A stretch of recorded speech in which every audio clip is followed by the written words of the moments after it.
The orc was banished from her clan for saving a human child. She ignored orders, broke through a burning wall, and risked everything for that one life. She was cast out right there, without mercy. But there was something they didn't know: who the child's father was. 3 years after the war ended, the world still carried its marks. The borders existed, the treaties existed. But real peace, that was harder to build than any wall.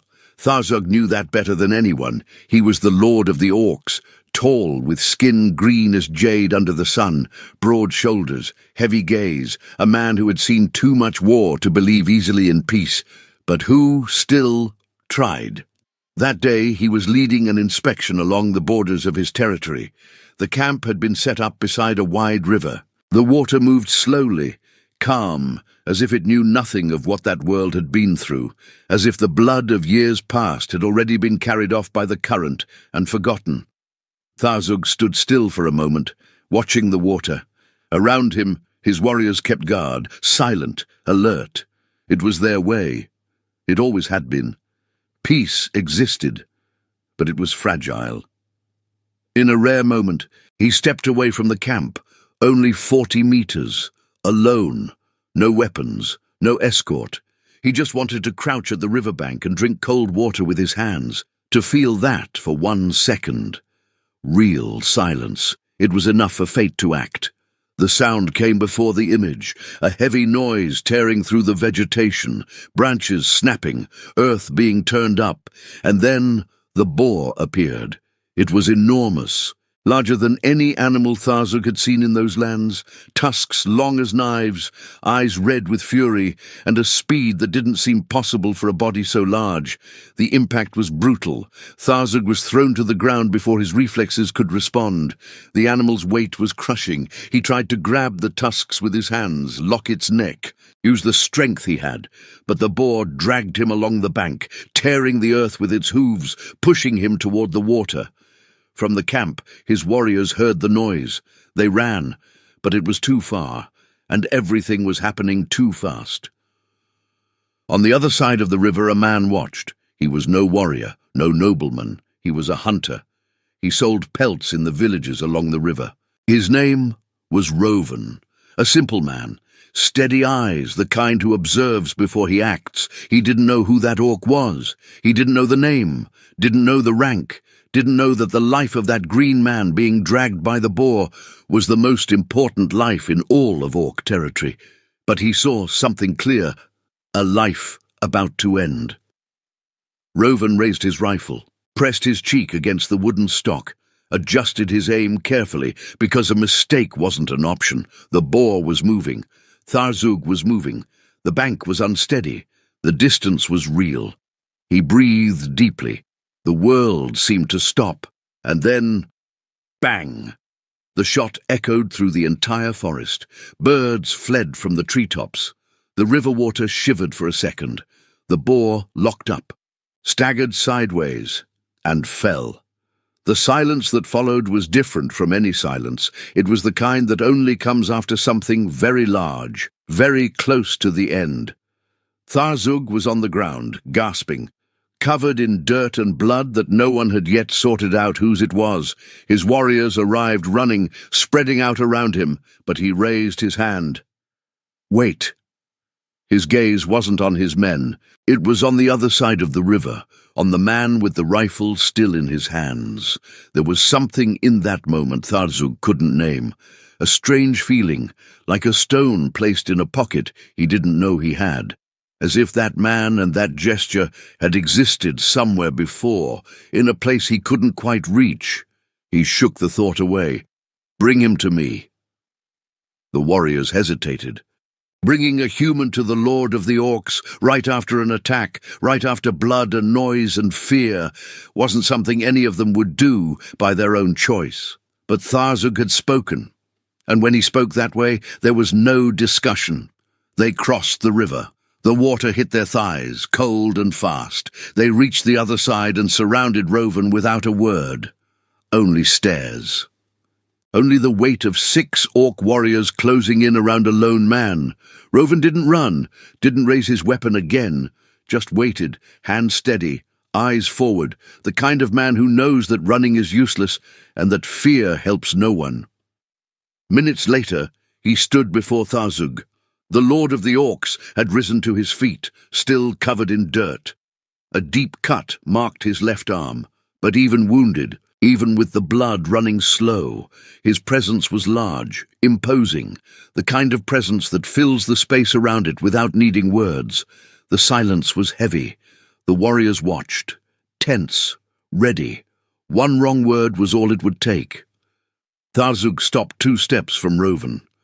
He studied the man for a few seconds, as if reading something written on him that wasn't visible. "What is your name?" Rovan swallowed, but answered steadily. "Rovan." Thazug repeated the name quietly, almost to himself. "Rovan." He looked at the body of the boar on the other bank, then turned his eyes back to the man. "You saw who I am, and still you fired to save me." A pause. "Why?" Rovan shrugged with a naturalness that surprised even the warriors. "Because you were going to die." Silence. The warriors exchanged quick glances. That wasn't the answer they expected. There was no calculation in it, no fear dressed up as courage. It was simply the truth, said plainly. Thazug breathed deeply and said something none of them could have imagined hearing. "I didn't expect that. From a human." The words hung in the air for a moment. Then he took one more step forward. "You owe me nothing." A pause. "It is I who owe." The warriors looked at each other, surprised, for an orc of Thazug standing to say those words to a human was something that had not happened before, at least not out loud, not in front of everyone. "Today, you saved the life of the Lord of the Orcs." The title needed no further explanation. The weight was there. In the way the warriors went still, in the way the river seemed to run slower for a second, Thazug raised his gaze. "And that will not be forgotten." Rovan was quiet for a moment, then answered with the same plainness as before. "The war is over." A pause. "I only did what was right." Thazug studied that carefully, as if seeing something rare. The kind of thing that appears few times and vanishes if you blink.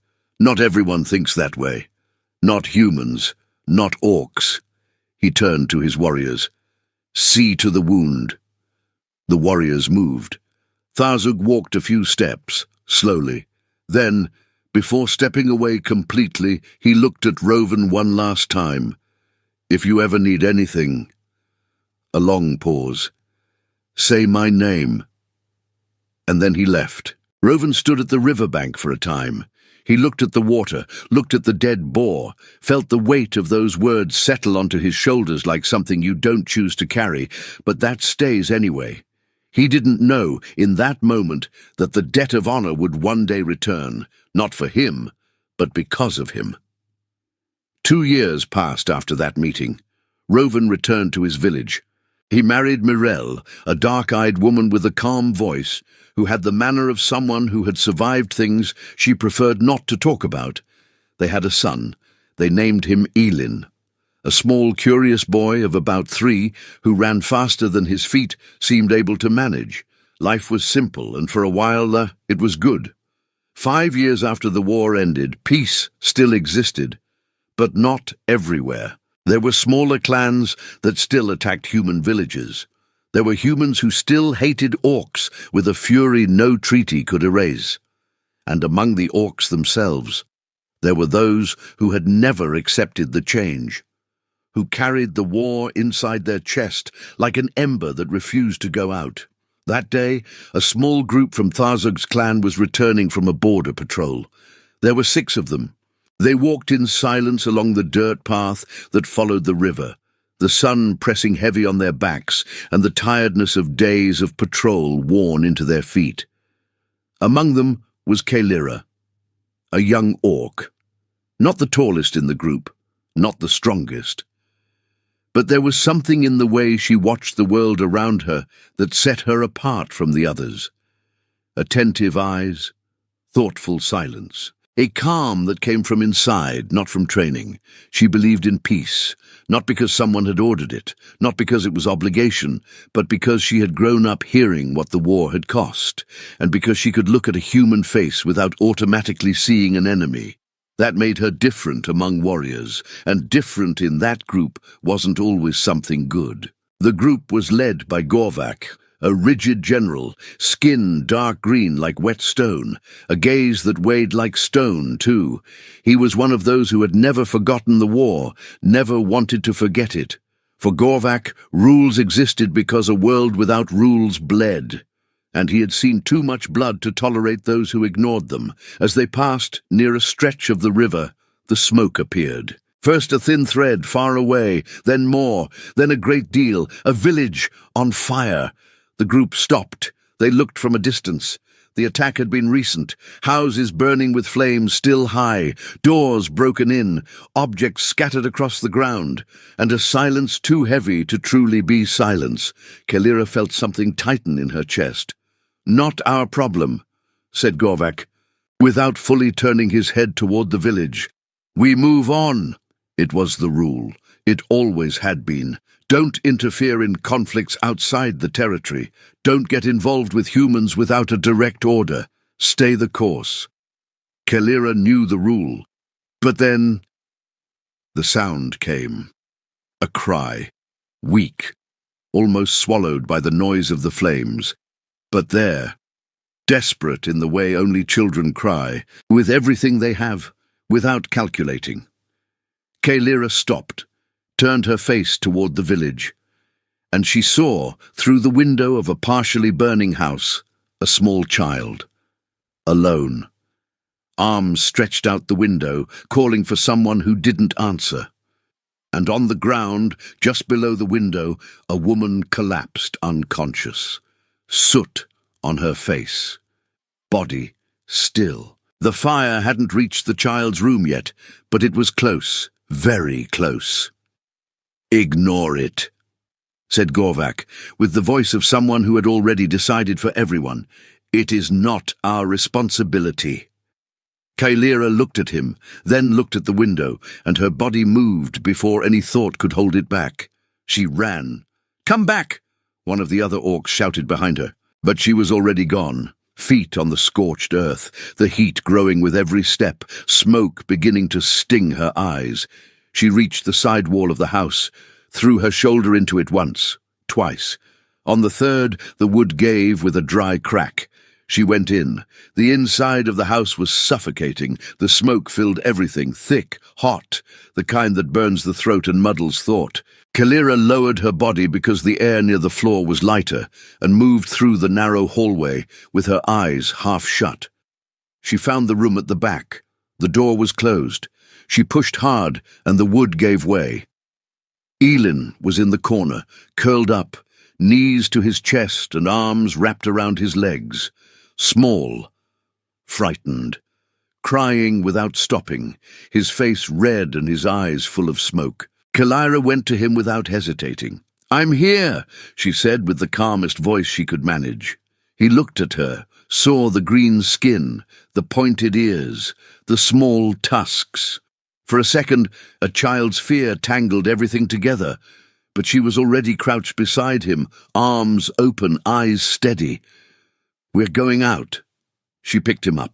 Elin wrapped his arms around her neck with a strength that didn't seem possible for such a small body. Kalira went back through the hallway. The flames had already reached part of the ceiling, bursting into tongues that licked the beams above. The heat was almost unbearable. A piece of wood fell centimeters from her. She ducked, shielded the boy's head with her arm, and kept moving. She came out through the opening she had made in the wall. The cool air outside entered her lungs like water after a long, dry stretch. She knelt on the ground beside Mirel.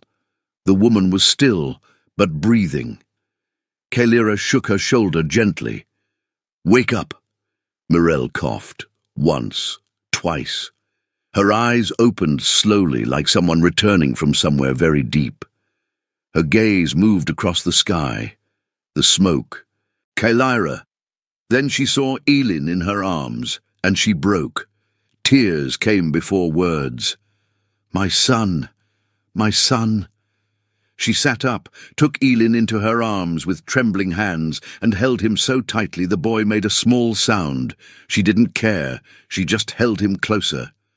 Thank you, thank you. Kaelira stood up, breathed deeply, and then heard footsteps behind her. Gorvak. He stood a few meters away, the other orcs around him. His expression wasn't relief, wasn't gratitude.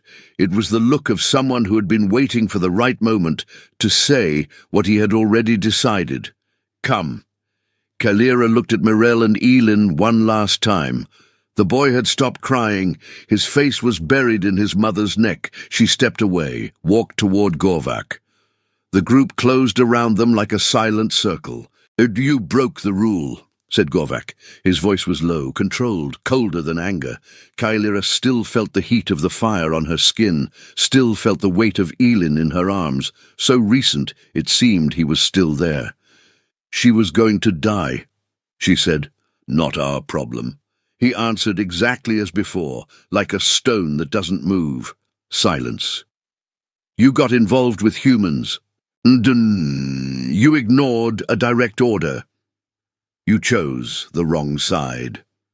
Each sentence fell slowly, heavy, final, and then the last one. You are no longer part of the clan. Right there, no formal judgment, no chance to speak, no return. Kaelira stood still for a second. She felt the weight of those words like a fist pressing against her chest. Not from anger, from something deeper, something that hurts in a way that doesn't bleed. She didn't answer. There was nothing to say.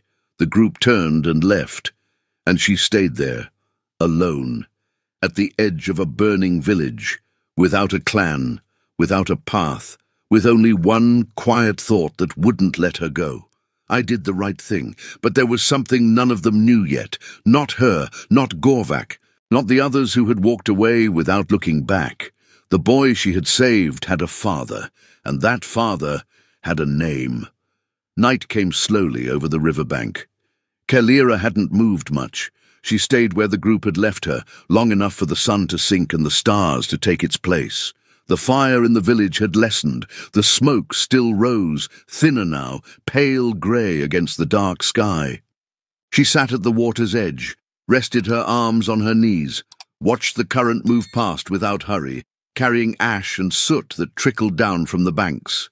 No tears, no anger, just the quiet exhaustion of someone who has lost something large and hasn't yet measured the size of it. The cold of early morning arrived before she noticed, and with it, sleep. When she opened her eyes, the sky was the colour of pale ash, that tone existing only minutes before the sun appears when the world hasn't yet decided whether it will be day or not. She heard footsteps, many of them. She rose immediately. Her hand went to the spear she carried. The steps were heavy, fast, coming from the direction of the village. Then she saw them, men and women, 10, maybe more, armed with what they had. Pitchforks, knives, 1 or 2 bows. Hard eyes carrying something between fear and hatred, and sometimes it's difficult to tell one from the other. They surrounded her without speaking first, just looked. Was it you? Someone shouted from the edge of the circle. Kaelira raised her hands slowly, palms open, weapon on the ground. It wasn't me. Of course it was, another shouted. An orc by the river, village burning, children missing. I saved the child, she said, her voice firm but without aggression. That's what you say. The tension was growing. She could see it in their eyes. People who had lost their homes that night. People afraid. And fear in a group is the most dangerous thing there is. Stop!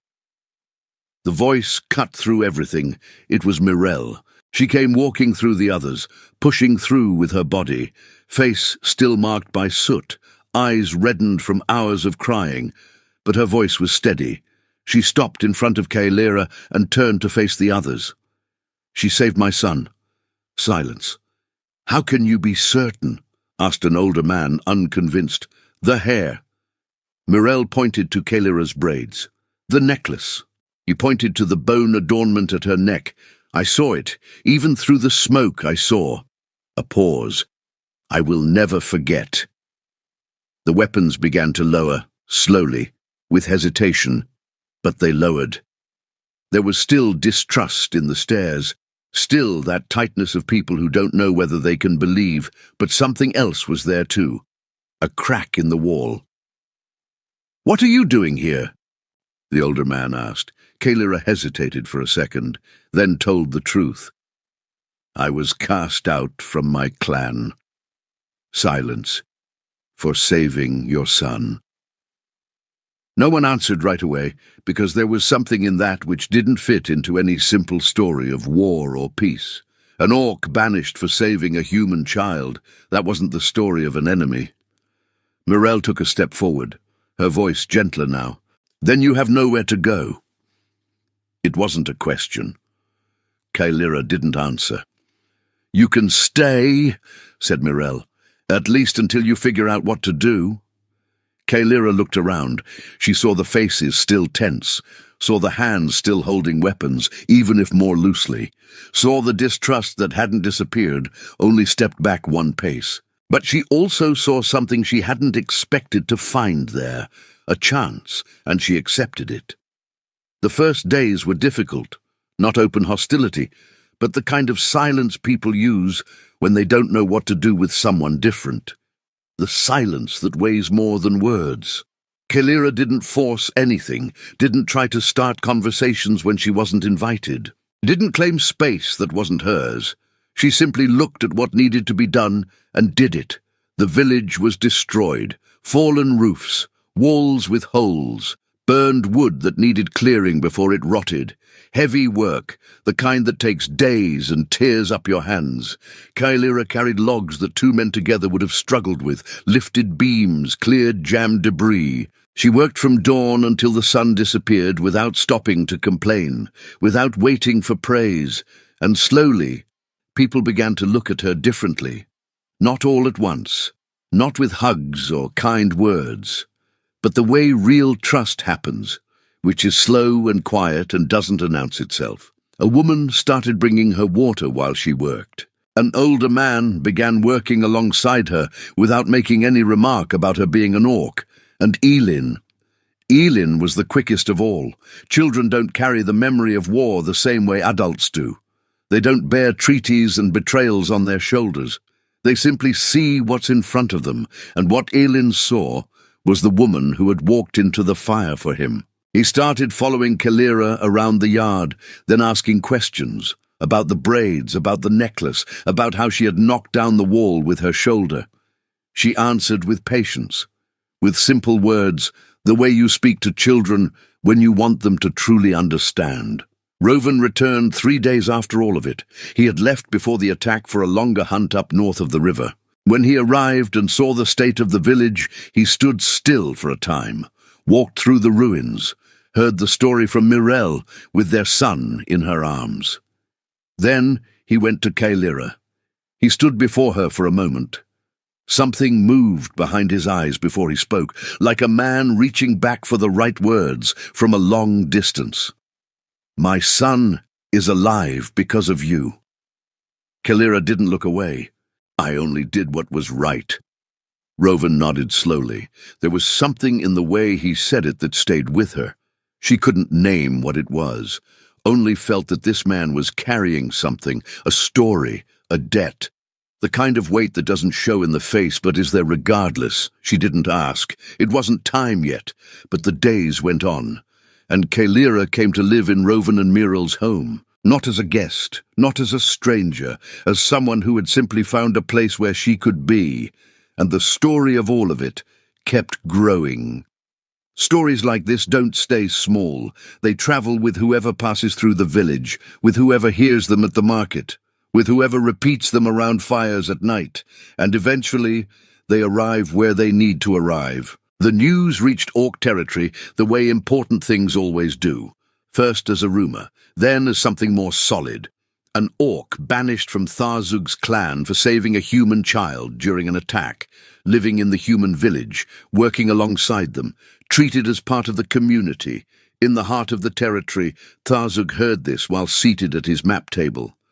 One of his scouts, A man who travelled the trade roads between territories had brought the name, along with the report. It had passed through 3 villages before reaching him. He stayed silent for a time. His advisers waited. "The name of the village," he said finally. Someone answered, and then came the second name, Roven. Thazug went still. That name was not any name. It was the name of a man who had fired from the other bank without knowing who he was saving. The name of a man who had said, "The war is over, I only did what was right," as if that were the simplest thing in the world. The name of a man who had planted something rare in that world. And now, the orc who had been banished was living in his home. Thazug rose from his chair. "Send for Gorvak." The meeting happened that same afternoon. Gorvak entered with his usual posture, back straight, chin raised, the kind who never admits mistake with his body, even when he admits it with words. But Thazug wasn't interested in posture. "Why was I not informed?" he asked. His voice was low, controlled. Gorvak answered carefully. "She broke the rules. She got involved with humans. I made the decision that falls to a general. She saved a child," said Thazug. "The rule does not distinguish reason, it distinguishes action. And you decided to keep this from me." Thazug took a step forward. "In a village, where my life was saved." Silence. Gorvak opened his mouth, closed it. There was no explanation that could stand against that. Because the truth was that Gorvak knew who Roven was. He knew about the debt of honor, and he had chosen to ignore it because the rule was more comfortable than what it implied. Thazug didn't raise his voice.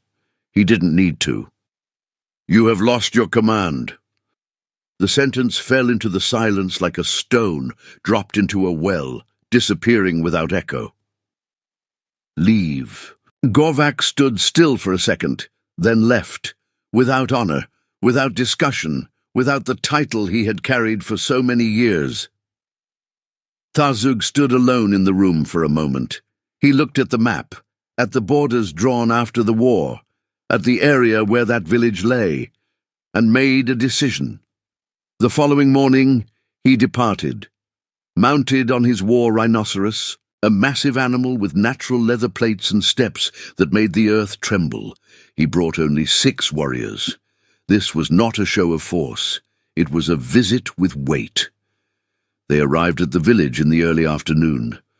The first sign was a vibration in the ground, that faint tremor that comes before the sound when something very large is approaching. The animals felt it before the people did. Horses grew restless, dogs started barking. Then the orc warriors appeared at the top of the road, and the rhinoceros, and Thazug. The village went on alert in seconds. Men grabbed rifles, women moved children inside. Someone shouted, someone ran. The tension that had eased over the past few days returned all at once, like a tide that doesn't ask permission. Kalira was outside carrying wood when she saw the group. Her heart quickened. She recognized Thazug immediately and didn't know what it meant. The group stopped 30 meters from the village entrance. Thazug raised an open hand. "We did not come for war." His voice was firm, no shout, no threat hidden in the words. But it carried that natural weight of someone who doesn't need to raise his voice to be heard. The humans didn't lower their weapons, but they didn't fire either. Thazug's eyes moved across the faces before him and found Roven. The hunter was among the others, standing, not fleeing, rifle in hand, but arms in the position of someone who hadn't decided anything yet. Calm, grounded, the same quality he'd had at the river years ago, though Thazug had only carried the memory of it, not seen it again until now. Thazug climbed down from the rhinoceros. He walked alone toward Roven. The warriors stayed where they were. When he stopped before the man, they were quiet for a moment. Roven held the gaze without looking away. "This man," Thazug said, his voice loud enough for all to hear, "saved my life." The silence that fell was different, not the silence of fear, the silence of when something changes. Some faces opened, others looked confused, but everyone heard. Thazug turned his gaze and called Kaelira by name. She walked toward them slowly, uncertain, not knowing what to expect. "And you," he said, looking at her, "saved what is his." A pause. "Now everything is clear." Thazug looked at the humans around him, at the orcs behind him, at Mirel, standing in her doorway with Elin in her arms. She will not be remembered as someone who disobeyed. Kaelira felt something press against her chest, not heavy, not light, but settled. The feeling of a thing finally landing where it was always meant to go. But as someone who did what was right, when no one else would. Silence. From this day forward, she leads the group that once cast her out. The words reached her slowly, one at a time. She understood the responsibility in them, the size of what had shifted. She was quiet for a moment, then nodded. "I accept." Rovan, beside her, said nothing, but there was something in his eyes that had been held back for a long time. Gratitude of the kind that doesn't fit inside words. Then something else crossed his face. A flicker of recognition, quiet and private, as though a piece of something he'd carried for years had just been returned to its place. What came after wasn't celebration. It was work. Thazug's warriors stayed, not as occupiers, not as guards, as builders. They worked alongside the humans for days. They raised houses with thicker walls because they knew how to work with the timber and stone of the forest. Fixed roofs, erected structures that the humans alone would have taken weeks to complete, and around the village, a wall. Tall, solid, built with fitted logs and stones pulled from the riverbed, protection against what still existed out there. Renegade orcs who had never accepted the peace, lawless bands that crossed the borders when they thought they could. Kaelira worked alongside everyone, not as a leader who gives orders from a distance, but as someone who carries the load together, who feels the weight together, who understands that leading isn't about standing above, it's about standing in the middle. Elin stayed near her for almost all of it. On the third day, sitting at the riverbank in the late afternoon, the boy asked, "Are you leaving?" Kaelira looked at him for a second. "Yes." "Why?" "Because I have things to do," she answered. "But what we built here stays."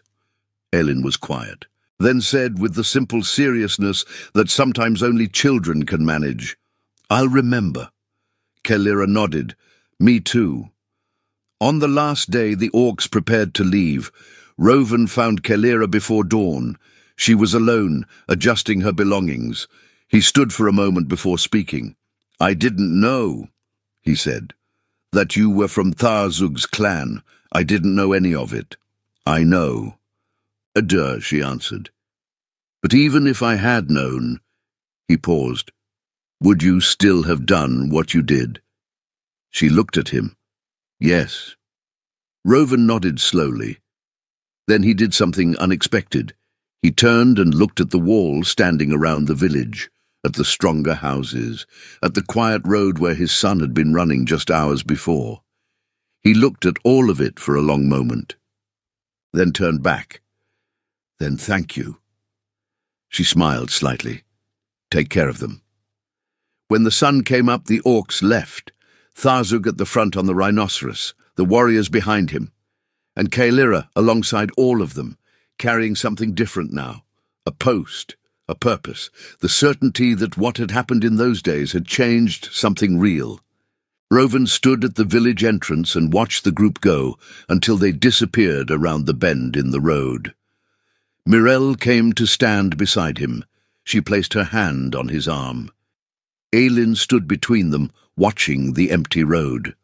The wall rose solid around them. The village was stronger. The houses were built to last. And there was something in the air that morning, in that quiet stillness, that was hard to name. It wasn't the end of anything.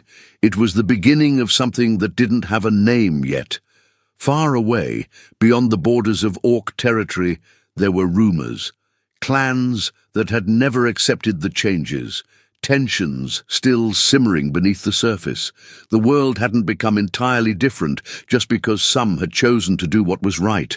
But there was a new leader, with a village that owed its existence to one choice, and with the memory that sometimes a single gesture is enough to move everything that seemed immovable. Did you enjoy the story?